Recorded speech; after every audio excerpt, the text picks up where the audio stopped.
Just take a deep inhale and a deep exhale. And this time again, take a deep inhale and notice that space as the inhale turns into the exhale, and breathe out. And as the exhale now turns into the inhale, inhale in. And again, find that moment where the inhale turns into the exhale as you breathe out.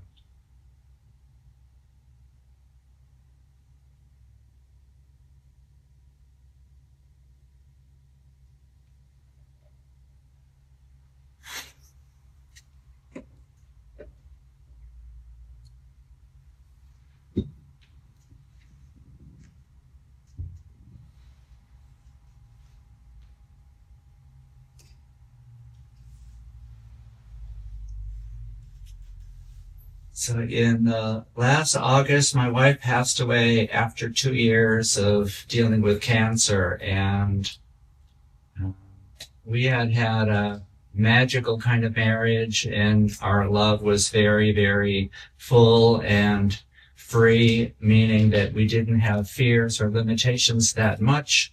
In our relationship, we weren't defensive, we weren't fighting, we really got along, and we had a wonderful marriage.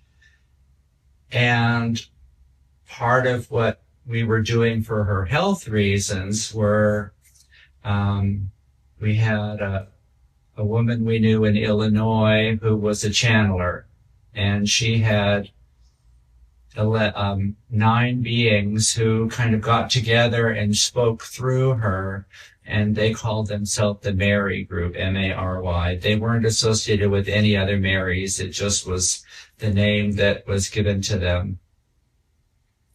So the Mary group channeled through Jackie, the person we know in Illinois, and Ellie and I would consult with the Mary group about our health.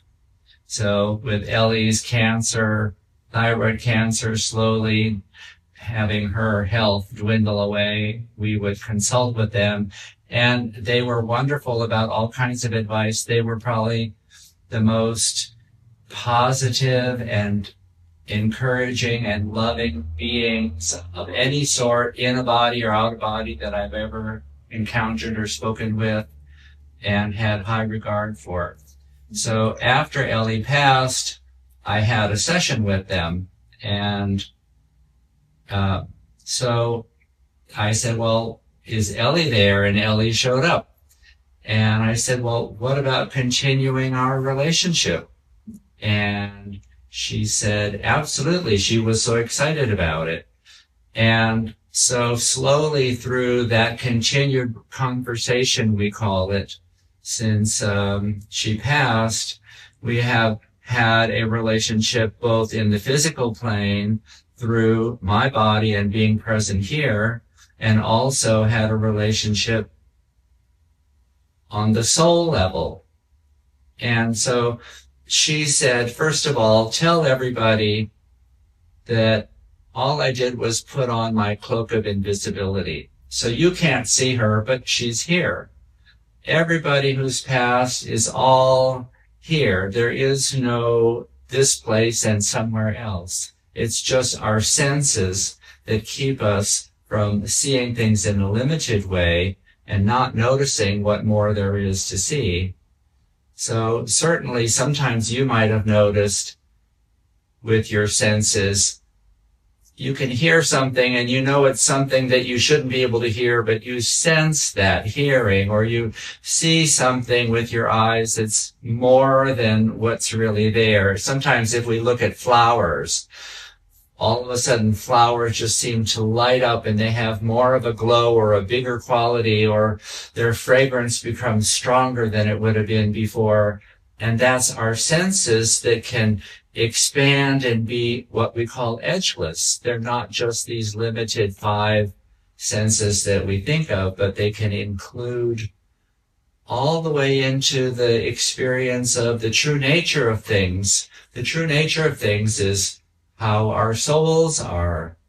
So we have a soul all the time, as well as this life here. And our soul is a perfect being of love and truth, and also becoming just like we are in this lifetime. And we can experience connecting with our souls. And that's something that people feel is valuable. And it's really what this human evolution is all about. So we have a sense of being separate. We have a sense of this is me and my soul is somewhere else. This is me and you are there. Everything has its own individual, separate quality to it. And in truth, everything is all connected. And we can feel that connection if we choose to. And it's something we need to practice, because we've been practicing everything as separate. So it's a shift and a change in our choice to practice noticing how everything is connected. And we can also have that connection with our soul. So one of the easiest ways to work on that is with breathing. So we did that, just this little breathing right now. Every time I talk with Ellie, she has a teaching that she wants to give everybody, because she says, I'm so wise now. So one of her teachings was something she calls everyday enchantment. So in every moment, there's the possibility of being enchanted with the moment and feeling its nature, which is more than our senses notice. And one of her examples was that if you ever looked at a sunset and just the sun was going down, and just when it went below the horizon. It's like the sky lights up with this blue or green dazzling light along the horizon. And in that moment, it's not day, it's not light, it's just that moment in the moment where it's continuous and there's not any separation or division. It's the day and the light are continuous within that moment of just that when the sun goes down. And that same moment occurs in our breathing. So I was having you notice as I inhale, and all of a sudden there's that moment where the breath shifts and it becomes the exhale. But there's that moment in the moment when it's not the inhale and it's not the exhale. It contains both of that. And that moment, that continuousness in that moment, is our key that we can use to connect with our souls. And your soul has a sense of that breath too, because your soul is connected to you. You are living. This body that you have is your soul's body. It's not separate from it. Your soul said, I choose to have a life here as a human, and we're going to create a body, and this is the body that your soul created. And it has all these experiences and difficulties or happinesses and everything. And the soul is experiencing and participating with you in all of that. And the breath is that connection that you can use to really become more conscious and experience your soul experiencing you. So that breath is something that you can use to do that. And it's just in that inhale and the exhale. And one thing that you can do is you can actually breathe with your soul. So let's try that for a moment. What I'd like you to do is close your eyes, and you can imagine your soul if you like. It's a quality of golden liquid essence in existence, which is edgeless and goes on forever and ever and is full of absolute love, absolute oneness, the truth of everything. And in that quality, your soul has its own existence. And if you inhale and then as you exhale, so take a breath in, and as you exhale, and imagine your soul breathing in your exhale. And then now, as you are inhaling, imagine that that inhale is taking in the exhale of your soul. So you're breathing back and forth with each other. And now exhale out, and your soul is breathing you into itself. And inhale, and you are inhaling the exhale of your own soul. And just continue that for a little while.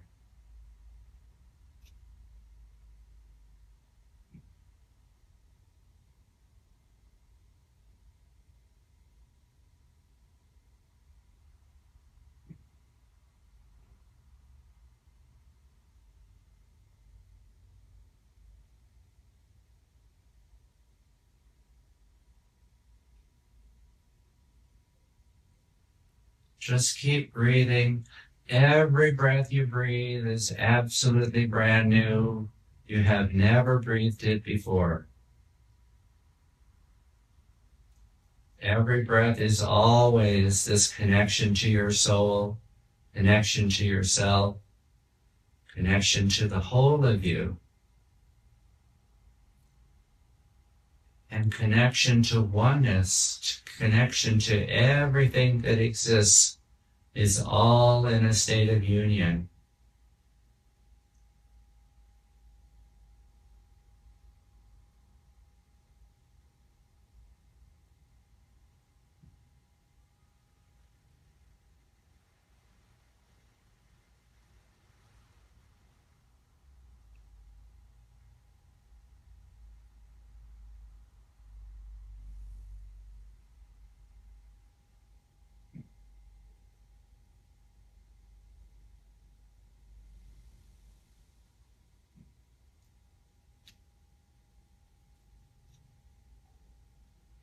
And again, take a deep breath in, come back into your body, give a little shimmy or shake and wake your body up, pat it if you need to.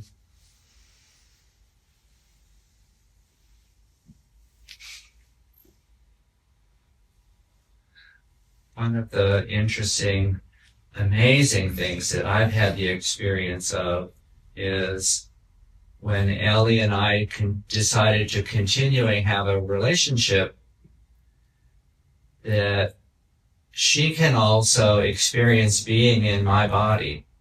So when we have a conversation, she'll say, oh, I noticed you were out in the garden and I was in the soil with you and I could feel the soil in your hands.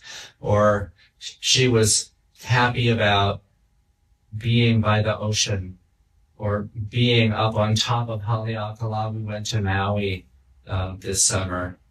And so she can experience through my physical body, the senses that I have, and she has her own quality of what her senses are because she is a whole self. And so her senses are so able to take in everything, the richness of all the qualities of existence and all the qualities of the senses. And so we have that possibility to do that too. And she offered me that I should practice that. So she's often giving exercises or things that she has learned and she wants to pass on to the rest of us as we're still in the human body. So one of her practices was take something in nature, because all of nature always has its true nature too. So a plant, we can see it here in a pot, but then the plant has its existence within all of existence. It has existence within all of love and all of truth and all of creation. And it is all of that all at the same time. So I was looking at an orchid that we have in the bedroom, and I was practicing first seeing the orchid and trying to see its true nature, not look at it so much that I'm using these eyes, but softening my vision so that I get a sense of what can come to me that the orchid is showing me. And all of a sudden the orchid was like 20 feet tall, this huge orchid, and in giant blue skies, because that's how it felt and how it looked to itself in its real nature. And then I said, okay, now what about smell? Orchids don't really have a smell. So I just sat with the sense of smell and that possible edgeless sense of smell, which goes beyond what our senses usually pick up. And all of a sudden, this incredible tropical scent came to me, and it was just unbelievable. So rich and strong. It was like overpowering, like, you know, those Asian lilies in the store. Sometimes you can hardly buy them because in their house they just take over. It was like that. There's just this incredible tropical scent just took me over because I was in the edgeless true scent of the quality of that orchid that it knows is its true nature. So one of Ellie's things that she wants us to teach that helps us to appreciate just being here in our bodies and in this day-to-day movement of what seems to be known to us is she calls it the mystery. So every moment has the possibility of mystery because every moment's really more than we can understand. Our mind can't really grasp anything fully what's going on around us. We can say, well, here I am sitting in a chair, but what's the nature of this chair? What's the mystery of this chair? Where did it come from?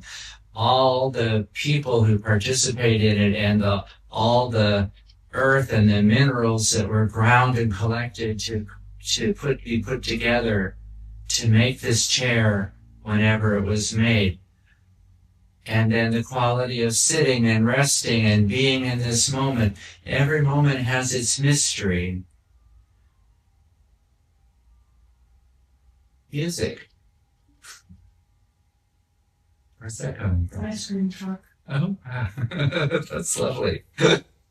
So, in that mystery is the true aliveness of the moment, because when the mind thinks, oh, I know that already.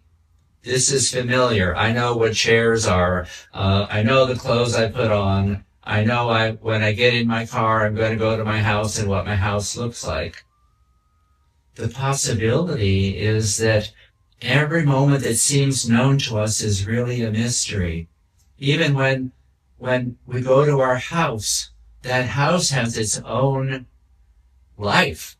It has its structure and the air breathing through it and all the things that are in it, and all those things have their own qualities of existence beyond our being with them.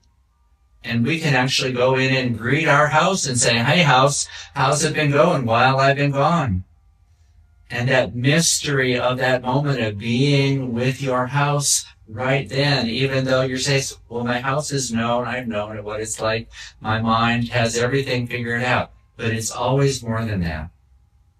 So the aliveness of your house and what has it experienced while you were gone. There's the mystery of that. There's the unbelievable unfolding of what has happened, and you're engaging with your house not as something separate, but as something that you are sharing and having a union and an equal experience with. Contains the mystery of the real aliveness of it. But what other things can you imagine where that might show up? The feeling that something that's known to you seems like a mystery also.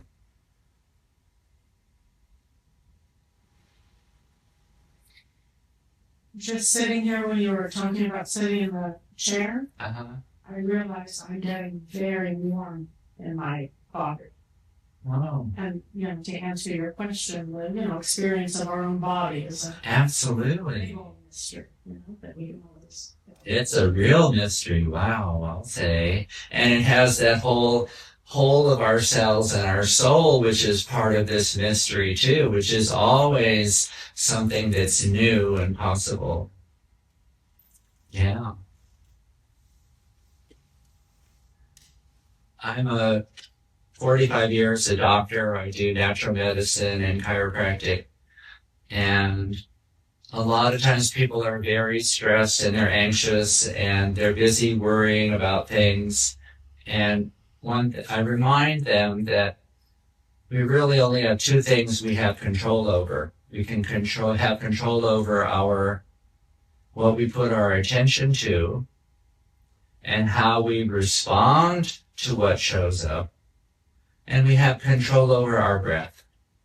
So the breath is such a great key, because if we pay attention to our breath and use our breath, we can use it to connect with others. We can use it to connect with all of existence. We can use it to relax. When our breath is calm and slow, we can relax. So there's so much in the breath which can tune us into the union of ourselves, of our whole nature. And then that other part is feeling our body. A lot of times our mind takes us somewhere else, and we're either in the past or in the future or inventing something, and very often in a fear, because the mind has this limited understanding of all of existence, and we have created all kinds of fear in our lives because of that. So Sometimes fear is just in the body too. It gets in the body, absolutely. It just gets built in because it's all been trained that way for so much. And I think also it gets mixed up with anxiety. It gets mixed up with an actual physiological disturbance. Yeah. It becomes something physical, absolutely. Yeah. And then it learns how to do that, and it repeats itself, and it reacts to everything because it knows and has been trained how to do that. So it's a big practice for us because our true nature is to be in absolute union with our soul, to be in absolute union with all of existence. And to do that, we have to be willing to let go of the fear. That was the first thing my wife said when she said, tell people this. She said, only in humans is there shame, blame, guilt, or judgment. And all of those feelings that make us less and limit us are false fears. And they're not really true, and they're not part of any of existence other than we have invented those as humans in our interactions over generations and generations. So to choose to not do that, to choose not to judge, to choose to say, I am who I am beyond any other person's opinion. I am love itself. I am absolutely perfect in who I am, even in my messiness. There's no judgment. There's no right or wrong in all of existence where our souls are, which is who we are. Our true nature doesn't have any of that. So to remind ourselves and each other to let go of all of that and to just start with loving ourselves. And then from that love of ourselves, then we can respond with love to everything. And fear is dissolved with love. So the more we're willing to step into love and not to put it aside, love can be there with everything that happens to us. Because love is our essential nature. Love is what we're really made out of. So if we always allow that love to be forward and lean into the love of who we are, then anything else can come along and we can respond to that too. But we respond to it also with the love of ourselves. So her other thing that Ellie wanted to say right from the very beginning was tell everybody that they're safe. Because a lot of that fear is coming from that sense that we're not safe. And if you really could totally feel you're an infinite being, even if you died, nobody could take you away from yourself because you are this incredible whole self of spirit and soul and heart that existed forever and will exist forever. And if that experience was really true to you and you felt it deeply inside of you, then you'd feel safe. And the possibility is to experience that. And the breath is one great way to do that. I want to tell you my recent mystery story because it was so fun for me. I haven't gone swimming for a couple of years, and I finally decided I would get back to swimming because I like that for exercise. And usually if I start up, I can only swim 15 minutes because I'm so tired. But my wife told me, listen, she is in my body absolutely equally. So I have my body and she has her invisible body inside of me, and it's all melded perfectly together. She says there's the roof of her mouth, the roof of my mouth, and the roof of our mouth, and it's all in the same place.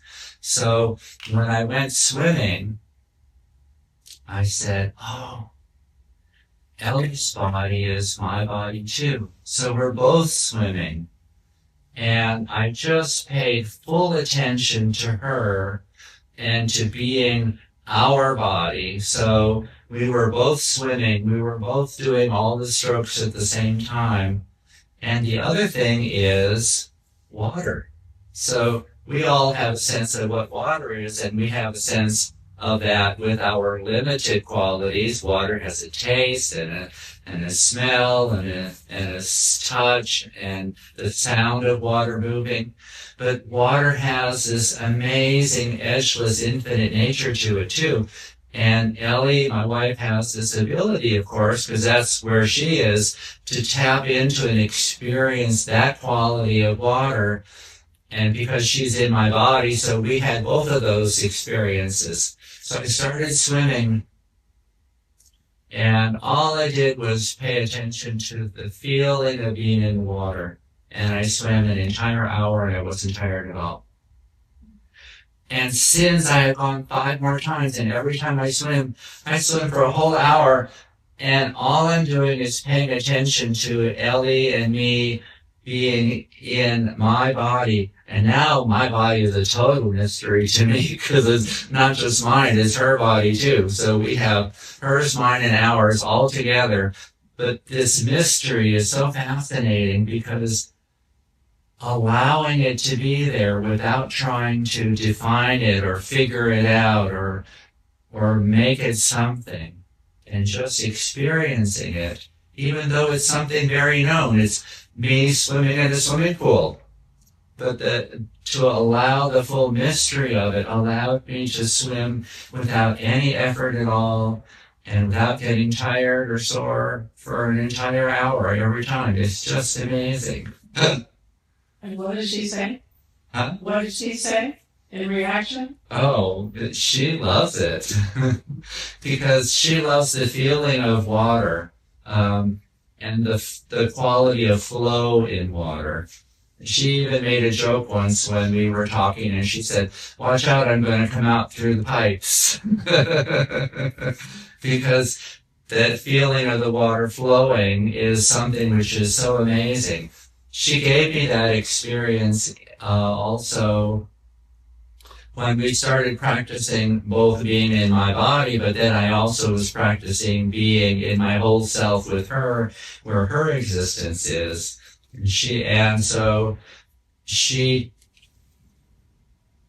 Because I couldn't understand where I was and couldn't perceive it as well as she can, she invented herself grabbing my hand and saying, "Come on, let's go." And she took me into this endless ocean of turquoise water, and we were just swimming underneath the water like that. And it was just amazing, because she could invent that experience and give it to me. So the feeling of water, she really loves that. But her favorite thing is soil. She loves dirt and the smell of dirt. So anytime we're gardening, she's right there, and she's gardening with me, and she loves the feeling of the soil. But she can put herself into the whole garden and feel the whole garden. And that's where she says, also, she was talking about the mystery of when you plant a seed and you know, yes, this is a seed, and I'm planting it in soil, but the mystery of that seed, that it knows what to become, and it contains its entirety of itself in that seed, and from that seed becomes everything. And we can't make it happen, but we offer it and care for it and nurture it, and the mystery becomes whatever it turns into. So that is one of her big joys.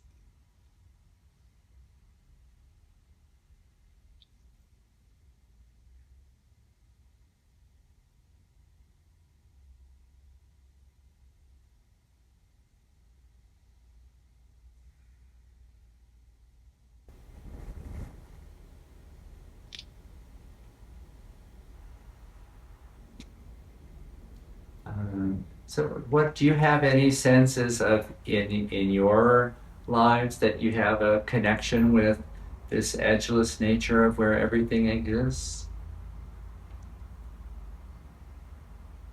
Yeah? Mhm. And how does that feel to you? Or what does it seem like? Well, it's I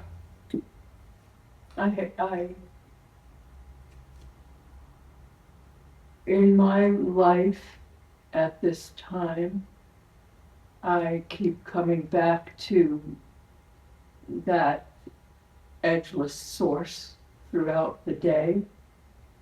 And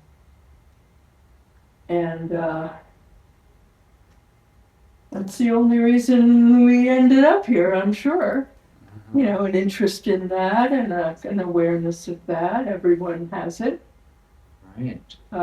Some people deny it, but everyone, it's our birthright.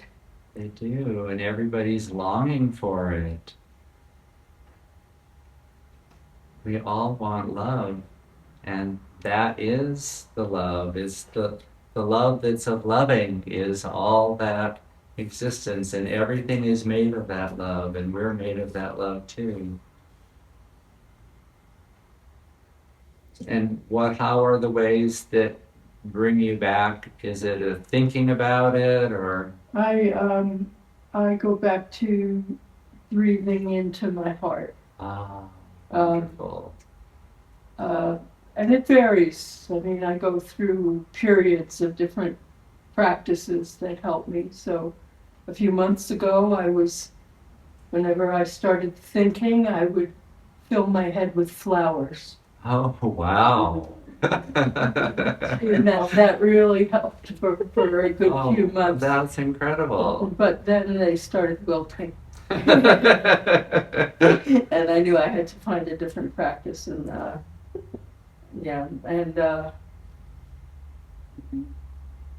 so breathing from every direction, light, love, visualized into, with my breath into my heart. Yeah.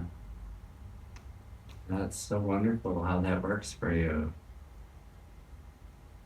Yeah. So, but it's also, however large our awareness is, within that, we're always constantly responding. Everything is really brand new, every moment. So if we move into each moment and we're curious about it, that's the most important thing. Because we don't know exactly what's going to happen, it's always going to be something more than we imagined. To have the curiosity to go, what could it be? Just that little bit of a questioning and a wondering and a leaning into the next moment. Always, that's that moving into the mystery that's really alive and becoming all the time.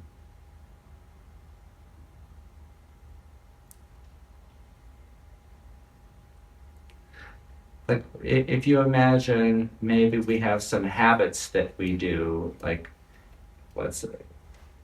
could even be brushing your teeth. But if we bring our full attention to it and go like, what is the taste of that toothpaste and what is it doing to my mouth? Instead of, oh, I do that every time and that's mint toothpaste. But to feel that explosion of the mint in your mouth and how it wakens everything up and makes your cells come alive inside. To feel every tooth with the toothbrush and really notice that what is the feeling of each tooth. Each tooth can actually talk to you and say, here's how I feel, and here's my experience in the mouth right now, and which ones are sore, and which ones are happy, and which ones are feeling strong, and which ones would love more attention from you. There's always that constant relationship going on, even with yourself. So to give yourself to that is really magical.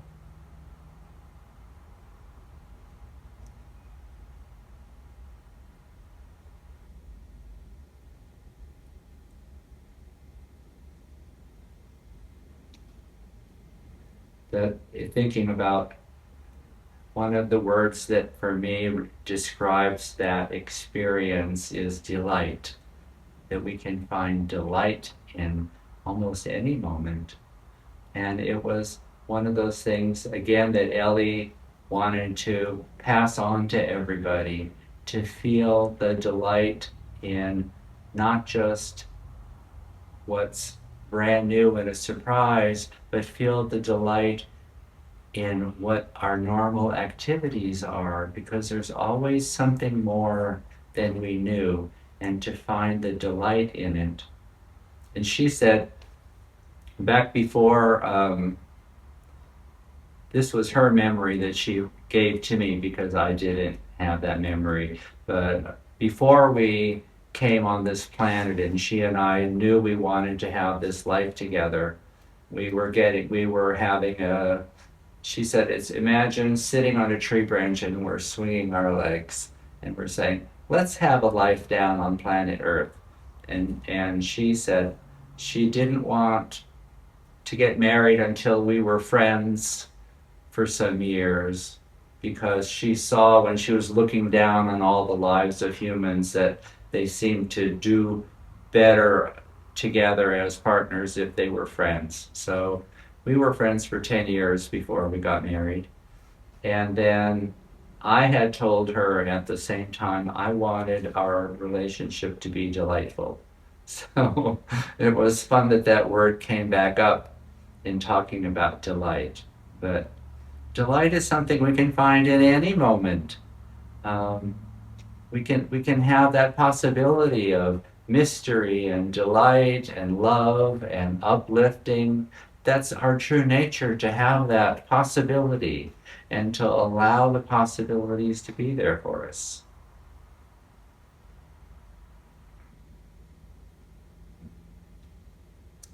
Any other questions?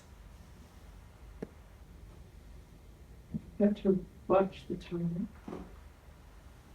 Pardon? I'm just watching the time.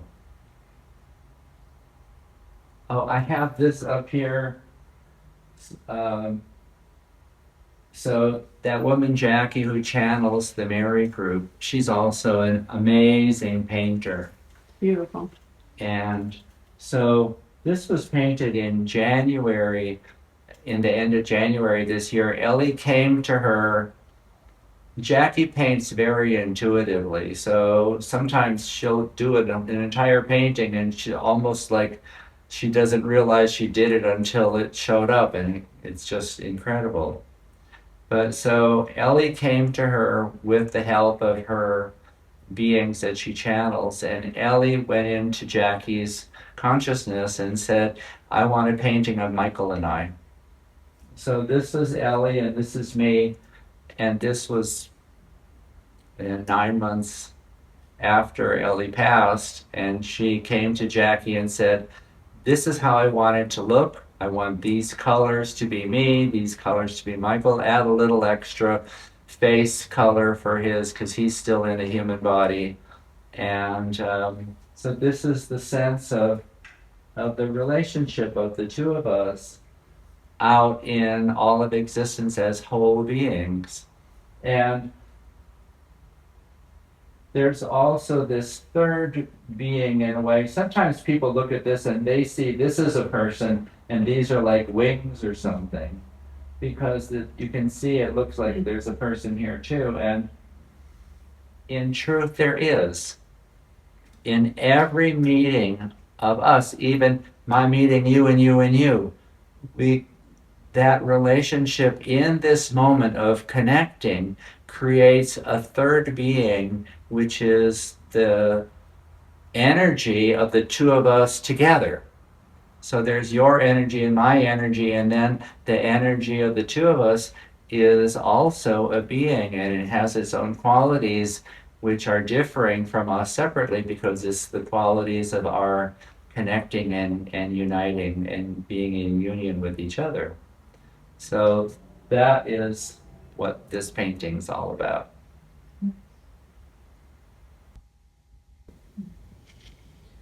I have questions about her experience. Yeah. From your understanding, does she experience other lifetimes or people that she connects with on this plane? Has she shared any of that with you? Mm-hmm. So she can have a sense of all of her lives, because there isn't any time. And she has also paid particular attention to the life that she just left because she, in being more wise, she realizes all of the qualities that were limiting as a human.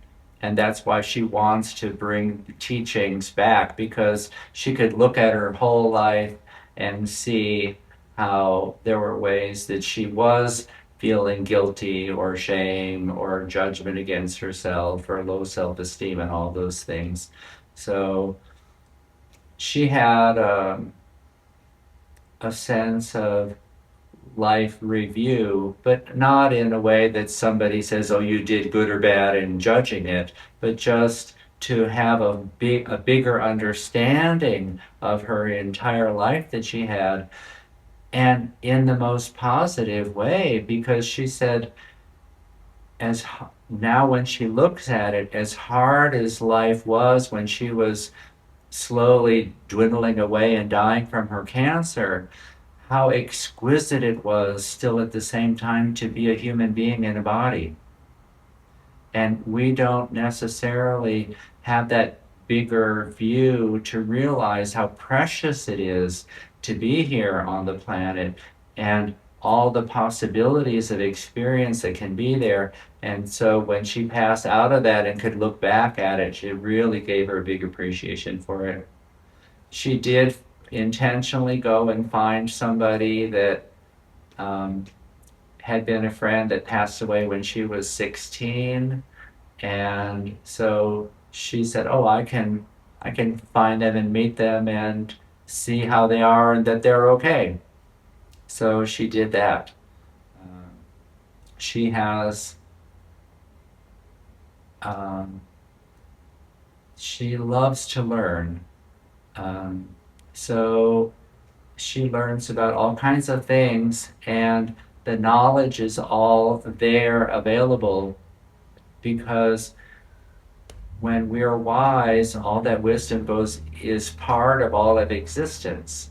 And so she can actually tap into that wisdom. It's not necessarily finding Albert Einstein and asking him, well, how did you figure this out? But the wisdom that Albert Einstein knew and tapped into is a part of existence. So it's like swimming through that and going, I can understand that. I can have a bigger understanding of whatever I choose to move in. Is it your or her understanding that the reason she's able to communicate, with you is because you did this work before while she was still here with, the Mary group? Or, is the message that we can all develop that kind of communication? We all can. And so all all souls, all beings are all everywhere. There is no separation. So we can even choose, just like I had you breathe with yourself, with your own whole self, you can ask for anybody who has passed that you choose to have a continuing conversation with, and do that same breathing exercise. So imagine them being there, and make yourself open and ask them if they're willing to come. Everybody has choice. Everything is always choice. But if your choice is to connect with somebody on the other side, then you can do that same breathing exercise. Exhale and imagine them inhaling you. And then as you inhale, you're inhaling their exhale. And the breath is always goes across between here and all of existence. There's no separation in the breath. And so breathing with the breath, with any other being, connects you together. That's a pretty profound message, Michael. Yeah, thank you. That's great. And then, if they have a relationship with you, that there's always a thread which is permanent. It's forever. That thread of relationship never goes away. So you can call on that with the breath, and that connection will be there and open up for sure. Yeah. And everybody who's in their whole self they're not grumpy anymore. You know, all of the bad things or difficulties that we had being in a human form, that all disappears. It's just all the amazing love of our true nature which is there. So that's available to meet somebody in their true loving beingness with the breath. And then it's a practice again because our senses are used to being small. So to just see with our eyes closed and to listen with all possibility and to sense by just being open to what senses come to us. It could be in any form or any experience we don't know ahead, but that's the mystery again. And some people, it's very, very clear. And I never had a sense of other beings at all before Ellie passed. I didn't ever have an idea I could connect or be a part of anything like that. I felt like I'm all by myself. I'm an island unto me. And until we started practicing this with each other. And the breath was the first thing that I did with her. Anytime I missed her, I just started breathing so that I could feel that she was there. And then from her side, she would make my heart feel like it had a glowing, warm sphere inside of it. So I go like, oh, okay, you're here, thank you. Now she's in all my cells. But the breath is really, it's one of the most amazing, mystical, magical things to practice. With ourselves, with anybody else, with our souls, with anybody's soul. So even people that are here now. Yes, you certainly can do that. And you can do it in their company, or you can connect with them wherever they are. You can use that and have a sense of them. And you can positively affect problematic relationships. Yeah. I don't have any of those.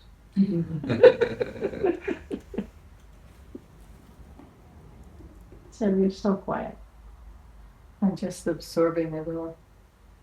Thank you for sharing. You're so welcome. I'm so glad you all came. Thank you very, very much.